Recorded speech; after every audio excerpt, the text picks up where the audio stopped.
এই দুদিন বিয়েবাড়ি খাওয়া দাওয়া করার পরে বাড়িতে আর মনে হচ্ছিল মশলাপাতি কিছু খাই, তাই ভাবলাম একটু হালকা পাতলা রান্নাবান্না হলে সবারই বেশ ভালো হয়। তাই কড়াইতে জল দিয়ে তাতে মুসুর ডাল সিদ্ধ বসিয়ে দিয়েছি। আর মুসুর ডাল সিদ্ধ দিতে শুধু ভাত খাওয়া হবে না, তাই কয়েক ফলে আলুও দিয়ে দিয়েছি সিদ্ধ হওয়ার জন্য। আর দিয়েছি একটা কাঁচা লঙ্কা।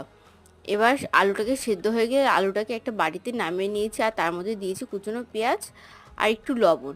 আলুটাকে বাটিতে মাখতে খুব অসুবিধা হয়েছিল, তাই আলুটাকে থালায় নিয়ে ভালো করে মেখে নিচ্ছি।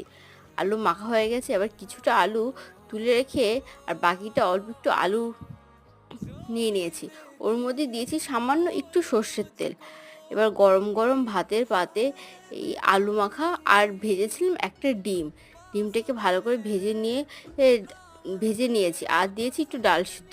এবার একটু আলু মাখা, ডাল সিদ্ধ আর এই ডিম ভাজা দিয়ে এক থালা ভাত খাওয়া হয়ে যাবে। তোমরা কে কে এরকম সিম্পল খাবার খেতে পছন্দ করো?